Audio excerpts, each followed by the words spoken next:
Human emotions का हमारे growth mindset में बहुत इम्पोर्टेंट रोल है। जो भी हम महसूस करते हैं, अगर हम उसे महसूस करना छोड़ दें तो हम उस दिशा में फंक्शंस नहीं कर पाते। इसी बात पर फोकस किया है फंक्शनलिज्म ने। ये स्कूल ऑफ साइकोलॉजी है। साइकोलॉजी की एक विचारधारा है जो हमें बताती है कि जो भी हम सोचते हैं, अगर हम उसके फंक्शंस को समझते हुए आगे काम करें बिना ये सोचे कि ये ओवर थिंकिंग है, तो हम एक बहुत बड़ी बीमारी से बच सकते हैं जो आजकल सबसे सेंसिटिव मुद्दा बनी हुई है, ओवर थिंकिंग, एंजाइटी। जब भी हमारा कोई इमोशन आता है, हम अपने ही इमोशन से डर जाते हैं और हम उन थॉट्स को रोकने का प्रयास करते हैं जो व्यर्थ है। हमारे थॉट्स, हमारे विचार एक ऑटोमेटिक प्रोसेस है जिसको हम कंट्रोल नहीं कर सकते।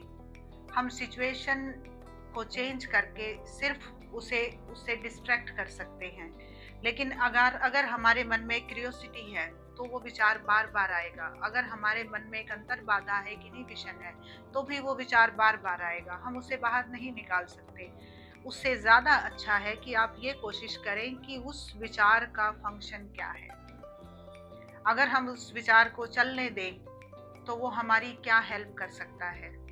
अगर हम उस विचार को एग्जीक्यूट करें तो हम कहाँ तक जा सकते हैं।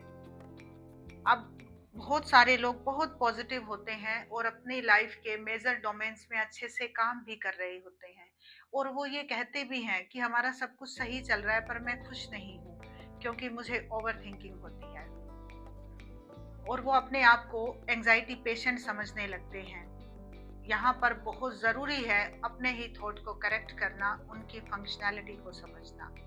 जब हम उनसे पूछते हैं कि ये विचार आपको कब परेशान करते हैं, तो उनका कहना है कि वैसे तो मैं फुल टाइम बिजी ही रहता हूँ, पर जब भी मुझे 10, 20, 30 मिनट का टाइम मिलता है तभी ये ओवर थिंकिंग होने लगती है।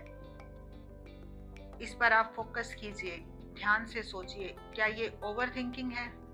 नहीं, ये आपकी एक ऑटोमेटिक प्रोसेस है जो उस समय भी हो रही थी जब आप काम में बिजी थे, लेकिन आपका प्राइमरी और सेकेंडरी फोकस में एक डिफरेंस था।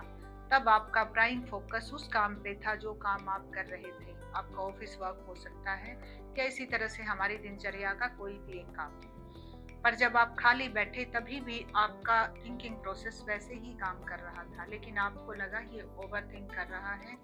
आपने उसी के बारे में सर्च करी, चैट जीपीटी पे करी, गूगल पे करी और कहीं करी, लोगों से डिस्कस किया, उसकी रिपीटिशन करी, और इसी के चलते चलते आपने खुद को पेशेंट बना लिया एंजाइटी का।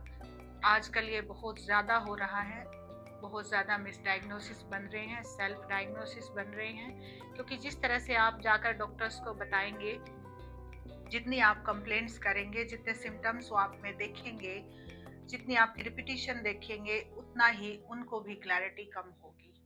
सो खुद भी कंफ्यूज ना हो, डॉक्टर को भी ना करें और सेल्फ डायग्नोसिस से खुद को बीमार भी ना करें। फंक्शनलिज्म एक ऐसा स्ट्रक्चर था साइकोलॉजी का जो स्ट्रक्चरलिज्म के बाद आया था, बट ये भी मन के स्ट्रक्चर को समझने के लिए ही बना था। आप भी अपने मन के स्ट्रक्चर को समझिए कि इसके हर इमोशन की एक वैल्यू है और एक पर्पज है। जब हम ज़्यादा सोचते हैं तो भी एक पर्पज है, और वो पर्पज पॉजिटिव ही है। It's all about mindset. ध्यान से सोचिए।